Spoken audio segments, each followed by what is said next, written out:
Hello friends, Pankaj and Bihana and welcome to today's video. Take a look at this photo. A 2-year-old girl is sitting on her knees. This child has become so weak from hunger and thirst that her whole body has now been transformed into a skeleton and all the bones of her body are clearly visible. This girl now does not even have enough strength left so that she can drag herself to the nearby feeding camp of the US. In a way, she gives up on her life and sits there as if life is slipping out of her hands. But then a vulture comes flying over there and that innocent girl, they sit right behind them. The eyes of the vulture begin to gaze at the child very carefully and start waiting for when that child's last breath stops, she dies and can eat her notch. This photograph appeared on page number 3 of the New York Times on March 21, 1930, which shook the whole world. The life of the person who captured this photo was also shaken overnight, and that person became famous all over the world overnight. But no one thought that this photo would force that person to commit suicide one day. This photo was from Sudan, South Africa, where the lives of millions of people had come out of hunger and thirst, which was not seen but also felt. One click, which awakened the world. 1993. Sudan is a country tormented by the rule of law, and on the same land, when photojournalist Kevin Carter took this photo, his heart skipped a beat. For a moment, he realizes that this is not a photograph, but of the hungry and thirsty Sudanese people. It has to be shown to the whole world, a picture that pierced the heart of humanity. When this photo was printed on page number 3 of the New York Times, a storm came in the life of Calvin Carter. While he is also awarded the biggest award for photography, Calvin Carter is forced to commit suicide. That's what the photo becomes. Calvin Carter had previously served in the South African Army, but he did not like combat duty, so he left the army and joined the South African Air Force. Apartheid was at its peak in South Africa at that time. The entire population was oppressing black people, but despite Calvin Carter himself being white, he was absolutely against the atrocities being done on black people, where Calvin Carter also got to see all this in his Air Force. Seeing all this, Calvin Carter also left the job from there, and a few days after leaving the job, Calvin Carter was given a street BA. The blast caused chaos inside. The bomb blast took place in front of the Air Force headquarters in front of his eyes, in which 20 people were killed. This terrible scene had a very deep impact on Carter, and then he made up his mind to become a photojournalist from there. Carter thought about the atrocities taking place in the world.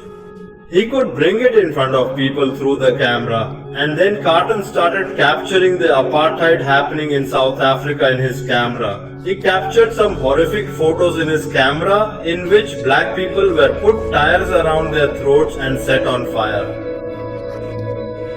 Because of this, that person died tragically. At the time this apartheid was going on, the civil war in Sudan, South Africa was also at its peak, where the Sudanese civilians stood against their government. This civil war lasted so long that the Sudanese people were now in a state of starvation, but even after the situation worsened, the Sudanese government clearly refused to take any external aid, which made the condition of the Sudanese people even worse. In view of this situation in Sudan, the UN had to come forward, and he started Operation Lifeline inside Sudan, delivering grain to the people there. But the operation did not last long. The Liberians there took the lives of a UN worker and a journalist, so that the situation of Sudan stopped coming before the world and there was civil war and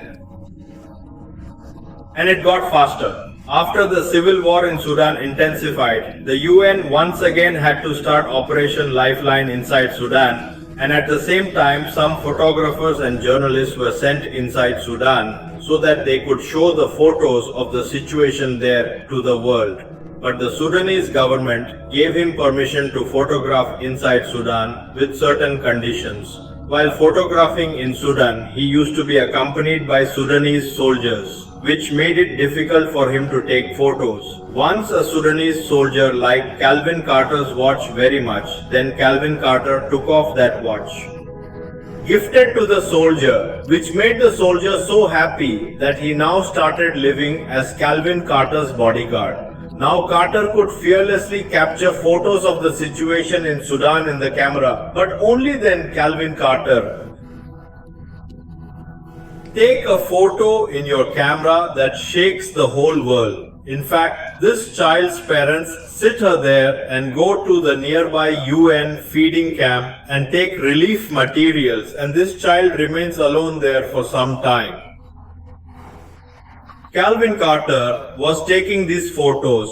At the same time, a vulture came right behind him to eat the child, which Calvin Carter captured in his camera, and from here, the truth of the people of Sudan came to the world. After the publication of this photo, Calvin was now famous all over the world. And journalists from all over the world were asking him only one question: did the vulture eat that child or leave it there? Did you help this girl? Kevin Carter clearly denied to journalists that he did not provide any help to this child. Now the question of journalists is, why Calvin didn't save the girl's life? Calvin wondered why he didn't save the girl's life. Because of not helping the child, Calvin Carter was now so upset that he slowly started to go into depression. And then one day, a journalist asked him the same question again: why did he not save that girl's life? Calvin Carter replied to the journalist that he was working according to the Sudanese government. They were only allowed to take photographs. And if I had helped that child, I would have been considered a part of the civil war going on in Sudan. All I did was blow that vulture sitting there out of there and got out of there for not helping the child. Caroline was so depressed that she now made up her mind to commit suicide. He suffocated himself with the carbon monoxide emitted from the car. Before committing suicide, Caroline Carter also wrote a suicide note with her, in which she clearly wrote that they are committing suicide because they did not save the life of that child. When the cause of Calvin Carter's death came to the public, people wanted to know about that girl again and again, whether that vulture had eaten that girl or left him. To find out all this, the US sends a team to reform in 2011 and try to find out who the parents of that child were. After a few days of searching, the investigation team, the girl's parents find out that she was not a girl. He was a boy. Then the parents of that child tell the investigation team that in fact at that time they sat that child there. At the same time, he had gone to the feeding camp of the UN, from where he came back a little late and the child was sitting bent due to sunburn. But in 2006, due to an illness, that child's life was lost. But Calvin Carter died because he went into depression. Why couldn't he save that child's life? But the girl's life was saved at that time, and if Calvin Carter knew about it, he probably wouldn't have committed suicide. I hope you enjoy the video. It must have felt like. Please like and subscribe to my channel for more videos. Thanks for watching the next video.